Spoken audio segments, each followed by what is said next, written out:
What is going out the door? Part 4, all other parts down below. We're both 43. At least I give her credit for working with the ICS on issues. I can't be too judgmental here, as I had some of these same issues back in the day when I got sober 13 years ago. I was talking to my best friend in San Diego, who got me sober. And I said she's only been sober with me. And it's an adjustment of expectations. The highs aren't as high and the lows aren't as low, so if something is pleasant, that's pretty much a good outcome, but vastly different from the real fun of going out drinking, etc. I brought this up with SDBX last week, and she said it was probably a mistake that we got together 30 days after she got sober.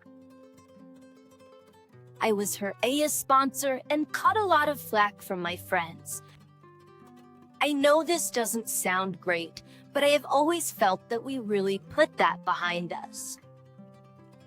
There's been no issues regarding drinking problems at all for 12 years. A recurring theme is W's rewriting history. I never loved you. Our marriage was terrible. And I've been on the receiving end of some of this, as you may witness, since we're still living together. I've tried to read SDBX and just can't see it sometimes. Like this evening when she came home with the kids from school, and I told one boy, "Well, hello, sweetheart," and she replies, "Oh, well, hello to you too," in a funny way. And we both laughed due to the obvious issues and proceeded to make dinner, hang out with the kids, bathe them, bedtime, etc. An outsider would never know, and apparently an insider me didn't either. When this first went down, I remember saying that she was one hell of an actor to keep this up for so long, and last week, she was saying to me something about when we move past this. And I said, there is no way I will move past what's happened to our family. Though maybe in time. But yes, the betrayal of the heart and trust is what stings the most. This afternoon, SDBX stops by to watch the kids while I go to the gym for an hour and then take them for a play date. Due to weather, school was canceled, and I've had them until about 1:30 p.m. Before I leave for the gym, she says that we are telling the kids tomorrow, and she will be spending 1 and 2 nights over at the rental to start getting them used to her not being here. The boys will stay with me until April's court date if we have not come to an agreement by then. She said she's very nervous about telling them. And yes, I know I couldn't not stop myself. Facing Sebemsek, I replied, "You should be, as my IC says in every case she's seen, the kids have problems with the leaving parent." STX says, "It depends on how we handle it." And I just said, I will not speak negatively about her, but she will need to hold herself accountable from now on out with the boys for life. I'm also nervous about this, but I also feel the time has come. It will take all my willpower to keep my mouth shut tomorrow, but now is not the time to place blame in front of the boys. In time, they will know who stood by them and who didn't. My 99 this week said this experience has really solidified my role as a father and brought me closer to them. If nothing else, that is a strong positive. I can see SBX is upset by this, and I know she loves them as much as I do.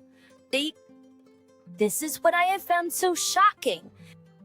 She's convinced that this is not leaving them just me. We just didn't see the solution or the repercussions as the same. Well, we did it. STBX is over with the boys now at the secret office.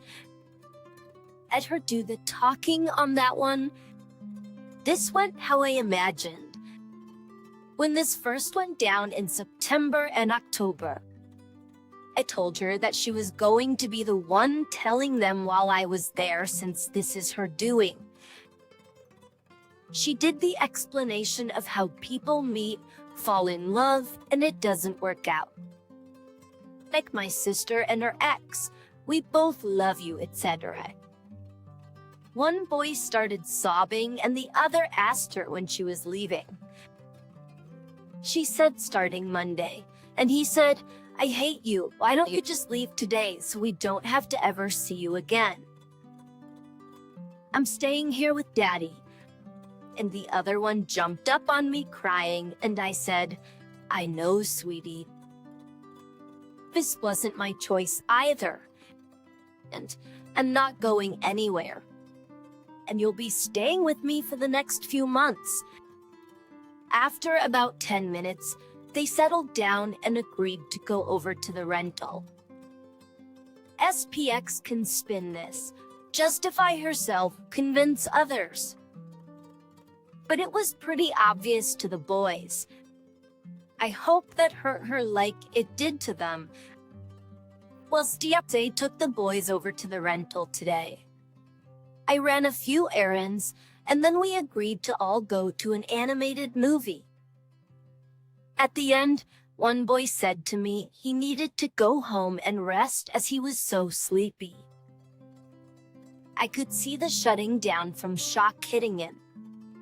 STX wanted us to stop by Barnes & Noble to pick up a book, and I said no, just go home.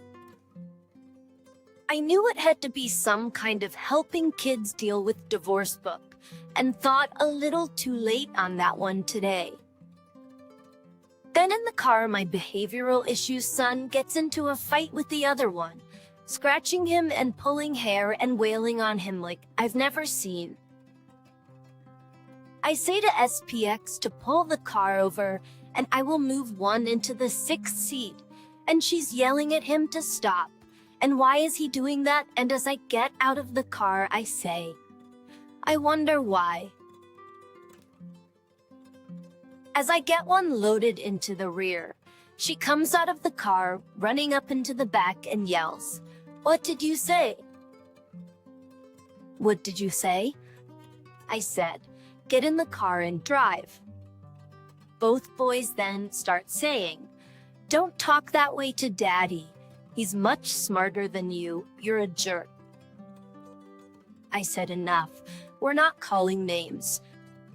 After that swell moment, one boy asks me if they are moving into STX's new house next month. I said no, not yet, and he says not the apartment but the one she's going to buy. SPBX won't be able to buy a house for 2 years. Just went $20,000 in the hole for this rental.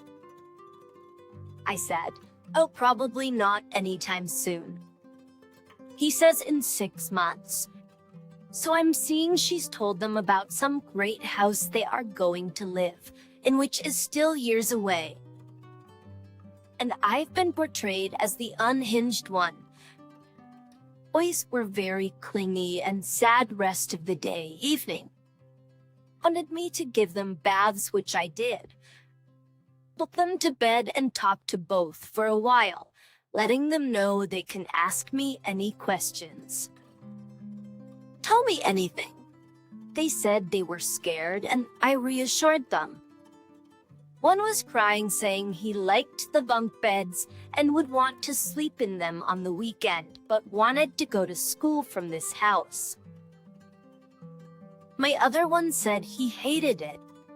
After they went to bed, I went into my office. My parents called Etrella. I won't even talk to SPBX tonight. Let her own today by herself. She wants to start spending Mon and 2 over there and come back for the rest of the week. But I'm not seeing that as good for the kids. Too confusing and upsetting. I have to talk to her tomorrow about staying over there until April and working out some kind of arrangement for her to take them to dinner or something wet and third. I can't legally get her to leave, but hopefully she will take the kids into consideration. Out your CT. I doubt it though, as she doesn't want to miss out on them or be seen as leaving. Or be seen as leaving too late on that one. I would have walked on glass to keep from hurting my kids like this. For an update yesterday, I took the boys' birthday present shopping at Target and then to one of their friends' parties. It was a great turnout with a lot of their friends from preschool and the parents I haven't seen since the summer, so it was a good time. My son did keep coming over to me several times to rest, and I could see he was thinking about what's going on though. Much later in the afternoon, SBX and I were working with the boys on homework, and I caught my son in the bathroom with tears in his eyes, and my other son was really acting up. At bedtime, they told me they were both upset, sad, and felt like SBX was leaving them. He asked if it was her decision only, and I said yes, and I had tried everything I could to keep us all together. And he said, "Well, could you have tried harder?" I reassured them that SBX is not leaving them, biting my tongue, loves them, and their grandparents, aunt, cousin love them, and are here for them. STX comes into the office where I'd sequestered myself to get me to watch something on TV. After that, I asked how she thought this all went. She replied, "Pretty well. I think they were upset for about 10 minutes and then seemed to get over it. They were excited about the new place and asking when they were coming over to sleep and telling me how much they loved me, etc." I replied, "Okay, not exactly what they told me," and I reiterated their comments from last night. Son pretty much shutting down at the movie, and the next morning, son crying in the bathroom, other son saying he hated the rental because we were not together. And unbelievably, she says they just fight as usual, and he always acts up like that. Son was in a movie and it was dark, and he got tired. And I was asking them leading questions to turn them against her, and looking for signs that aren't there and wanting to see these as she has seen no evidence of them being upset. I said, "Well, you may want to reassure them that you aren't leaving them as a precaution then." So tonight was SBX's first night out of the house. When I picked up the boys from school, they were in good spirits. I took them to McDonald's where they behaved better than I've ever seen, and then to gymnastics. Sterling behavior, a rare bird. So at gymnastics, I get a tap on my shoulder, and SBX has showed up to watch them, which annoyed me, but she has the right. However, we don't know the parents at the gym, so I was cordial but pretty 180-ish. At the end, the boys ran up to her, huge hugs, etc. Then she proceeds to buy them drinks from the vending machine and then gives them money for their allowance, little chores, for doing so well at dinner. Which annoyed me even further as the motive seemed transparent to me. Grace asked if she was coming home, and she said she had a church meeting and then staying at her place tonight. immediate falling faces. Goodbye said, and I took them home for baths. Or I wish SBBEX was staying here. Now that she's gone, for reassurances from me. Upshot for me is that SBX is talking a good game about how the boys will be. No negative effects, how we handle it. No problem. No regrets. But I have realized that she has blocked anything contrary to her thinking, even when right in front of her, and turning it around on me, crying over a toy that does not sound right. Light. I spoke with my mother and she said this comes from having to deny the reality of her stepfather emotionally abusing her, and her mother not intervening and choosing him over her own child. Of the altered reality she had to create as a coping mechanism is manifesting here to avoid the real situation. Also, not seeing or admitting how we were bending over backwards to see her parents and Kay when they had no real motivation to see her family here. Not that this realization does any good now, or would even be acknowledged if I brought it up. This leads my mom to think Stevie X is a very damaged person. On a positive note, I got a $50 haircut with a surprise facial today at a new salon, as Stevie X and I have gone to the same one nearby for 2 years. So fresh start, went to the gym, and went tanning. So a little me day, my little dark cloud.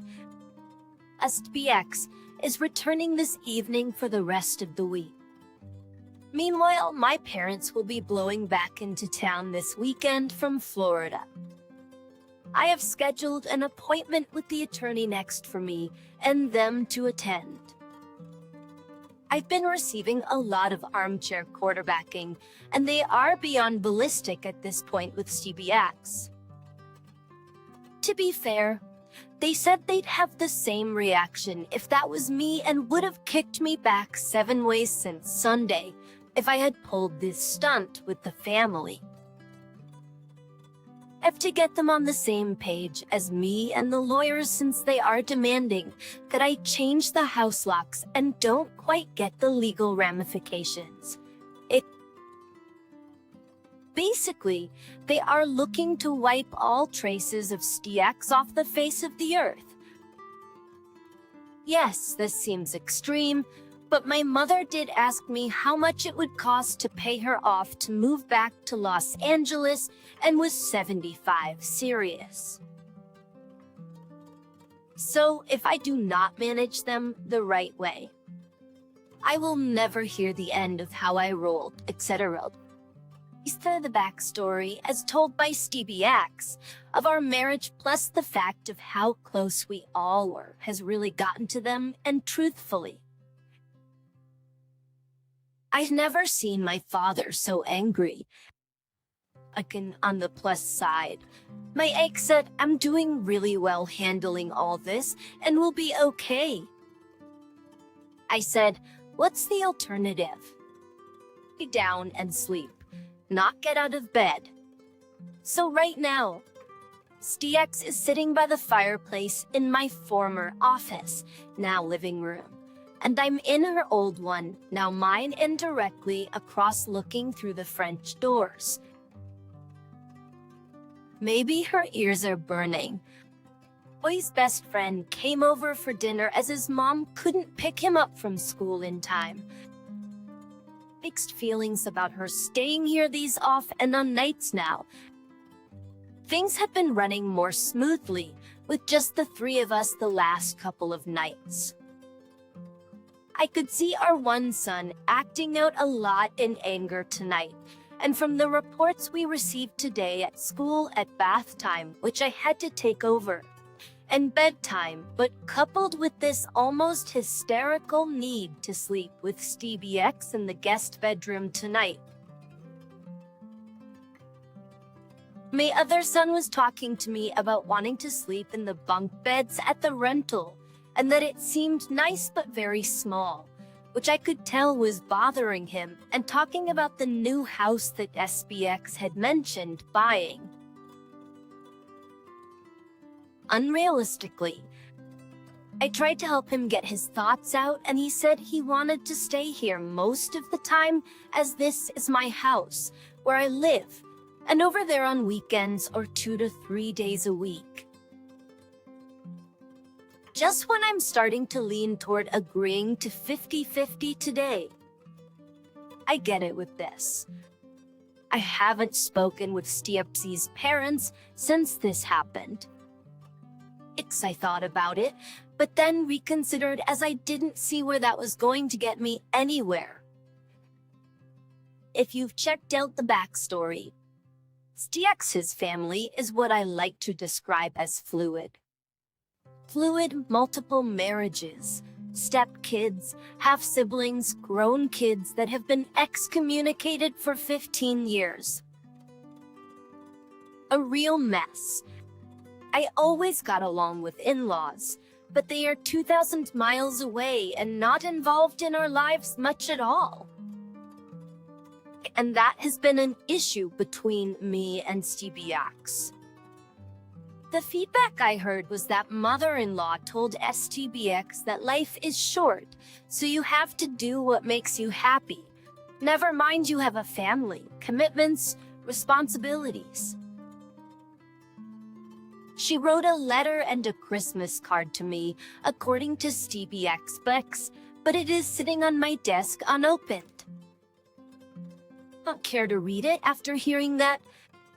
Mother-in-law wrote my mother a Christmas card, saying how we want happiness for our children, and we'll all need to be there for the milestones in the boy's life, etc.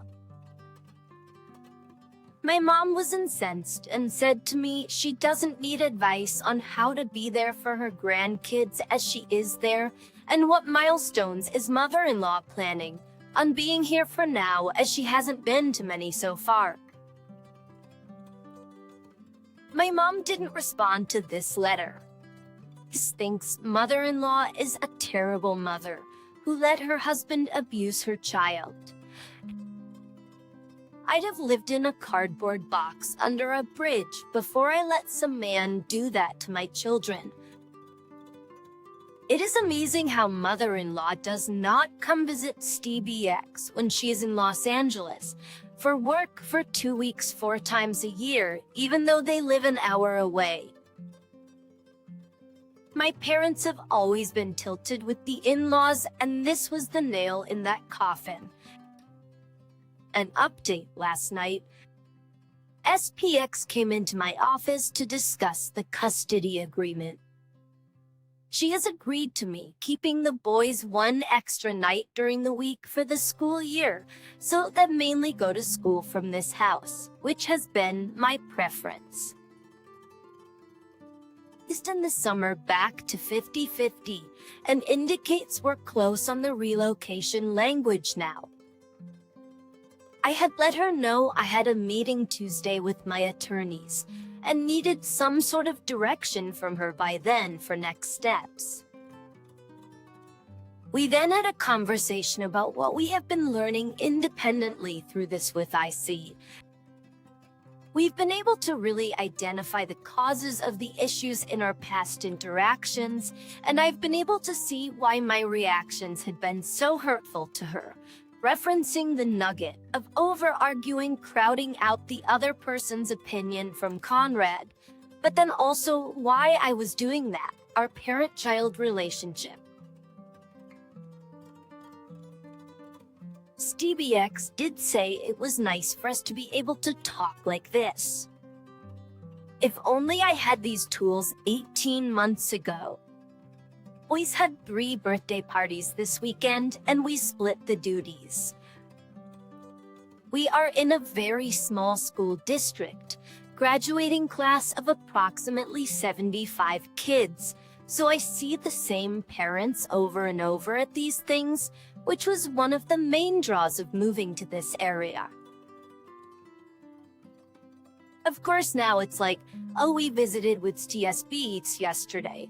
Drawback is everyone knows everyone's business so far. We've, or at least to my knowledge, kept this quiet. I don't really see any need to advertise at this point. My parents came over late this afternoon. SBX retreated over to the rental to avoid them. My thinking is if you're okay with what you've done, why hide away? I went to dinner with my mother and one boy, and the other one stayed home to watch racing with my dad. My parents are going to Aruba for a week next Friday, and SBX is leaving for Los Angeles for 2 weeks this Wednesday. So I'll really be flying solo with the kids for a while. I plan on taking them to my sister's to visit this coming weekend. SBX came back for bedtime after my parents left, and my demonstration to my parents that I can still play sax after 20 years. Asked about where we went to eat. Then she says, we need to take the boys to a Japanese steakhouse. They'll love it. I'm just continuously baffled by her. I can't get a grasp of what she thinks our relationship will be after theirs. This quasi family of 4 is so strange. I've been fighting some kind of viral grunge for a few days, and this morning, after the kids got off to school, I crashed back into bed until about 11:45 a.m. SBX called and invited me to lunch at 12:30 before our one son's family therapy session at 1:30. During lunch, she indicated she's agreeing to a 60-40 schedule with me as primary and pretty much all of the relocation language. She had an IC appointment this morning, and the ICI was proud of her to acknowledge my position. I let her know I would discuss with my lawyers tomorrow and get back on this. SBX also indicated that she will be discussing some of the contributing factors I brought up about her part last week as well. Then she asked if I could drop her off at the airport Wednesday morning for her late trip, noting that I didn't have to do it and she could ask a friend of ours. I said I could do it, again, as this enabling behavior or just being decent. SBX will be taking the boys to gymnastics tonight as I'm really tired today. Of course, when I ask, I get the usual pushback of, well, I've got to finish this project before I leave. Oh, okay. I guess I can. We had not seen the family therapist since the last time I got so angry yelling, and this visit went much more calmly. But it was for our one boy to start working again on some of his aggressive, defiant behavior at home. She said afterwards, he spoke positively about how we broke the news and seemed pretty positive about it overall, but noted his brother was crying. I will make a follow-up for him in about 2 to 3 weeks and scheduled an appointment next week for my other son to talk with her about the situation to make sure he's okay or not. After his appointment, SBX dropped son and me off, and we had desserts at the restaurant, and I then took him back over to the after-school program. It is very difficult for me to manage the closeness, the familiarity, the continual interaction. I have said previously, not in months, that if we can coordinate all this stuff so well, we should be able to make this work, and a part of me still believes that. As I stated last night, I'm going to have to see how this works out going forward and what I need to do to feel okay about it and whether this is right for me or not. at the time. I don't know. I was thinking today about how STMC said she cried all day on that Monday in her first night at the rental after breaking news to the boys. She said she just didn't want the boys to think she was leaving them, etc. Not once did she say she was crying because of how upset, confused, scared, angry they were, only what their perception of her was. I'm really starting to think SBX is not clicking on all cylinders, and I'm concerned about her not having a checks and balances influence. This is why I'm spending so much time on this custody agreement. I cannot let the boys fall victim to her unrealistic thinking if something happens to me. So this morning, STBX and I dropped the kids off at school and then headed to the airport. Then she remembered her cell phone back at the house, so we went back to get it. Then she remembered she had forgotten to drop off the rental key for the neighbor in case of emergency, so another stop. At the evaluations, then halfway to the airport, she realizes that she had forgotten to pack the outfit she was planning on wearing tomorrow to the office. I dropped her off at the airport, and on my way out. I received a call saying she had forgotten to leave her heavy coat in the car and asked if I could come back around and pick it up. So, I did. Then, a bit later, she sent a picture of 3 birds sitting on a seat in the gate area for the boys. Cute. Later this afternoon, I received a text about how the flight was delayed out of here, and she almost missed the connection in Detroit, but made it on as the last person on the plane, but is now sweaty. And last night, as we were going over the schedule for the trip, I had the strong urge to embrace and kiss her. I refrained, but looking at this morning, this is where my frustration comes from. My mother said I have to let go of the idea of our family, and I haven't been able to do that yet. In the back of my mind, I keep that crazy hope alive for some kind of realization on STBX's part. And a part of me just doesn't want to let the dream go, despite the overwhelming evidence that I have no choice, which I do realize. Oh, I'm slowly getting there, but it's a step-by-step progression. As an update on the legal front, I reviewed today with my lawyer the deal points of the custody agreement, and they will be doing some hardcore legal work with emotion, and then we will present a final settlement offer to be accepted within 2 days of receipt, or we go to court. I took the boys after school to my parents' house for dinner and relayed this information to my parents. My mother took great pleasure in knowing that STBX will have to deal with making a very difficult decision while on her own in Los Angeles at the corporate office, a critical eye of the managing partner who preys on weaknesses. She said it's comeuppance for dropping the bomb on me and taking off for 2 weeks a day later. So today is where some of the rubber hits the road.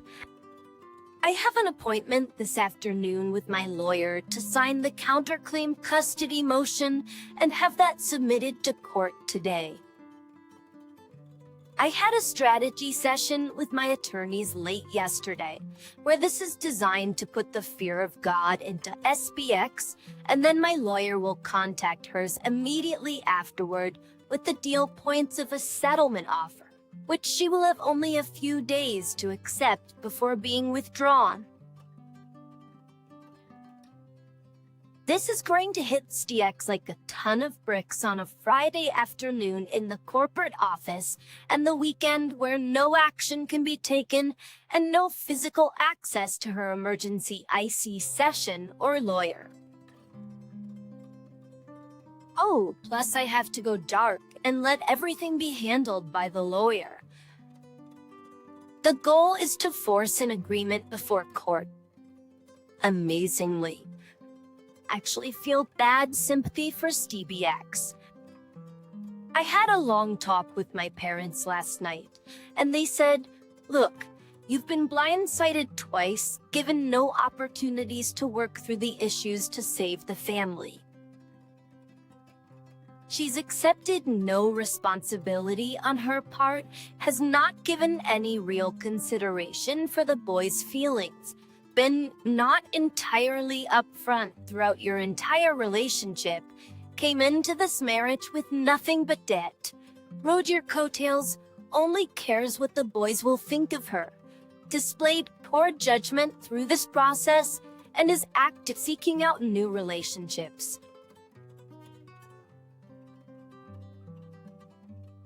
Why on earth do you feel bad for her? I've discussed this with my Ike previously. I previously had a conversation with her, and she told me it's because basically I'm a good and fair person. Or maybe, as Conrad says, a doormat. My parents finally said, "You've got to harden your heart and do the right thing for you and the kids. There's something off with STBX, and you've got to protect them as much as possible." And anyone following along on this thread, know all this is true, but it is so difficult for me to reconcile the reality of today with my perceptions of the past. I also see that as a common theme with others, which is why this process can be so painful. And then I also remember back in months when Stevie X drops the bomb and takes off for 2 weeks, leaving me barely able to function and having to take care of the boys all on my own. The panic, anxiety, physical and emotional pain, the anti-anxiety meds, just to keep from shaking, and then I don't feel so bad after all. This too shall pass. The settlement agreement is designed with safeguards for worst-case scenarios shy of full custody. My parents' friends, I see, have the same concern about Stia Pux not being able to make it here on her own, as she has no real ties to Ohio besides the boys now. And I have one boy who is a handful, and more at 6 that I can see really being difficult as a teenager. My parents said they could see SPBX saying something like, "Well, they're not mine anyway," and bailing instead of sticking it out. Fictions. I said I could never imagine, but then even in my previous worst-case scenario planning, I didn't even consider this situation either. Awakening, yes. I was guilty of that thinking too. I could easily see now if something were to happen to me.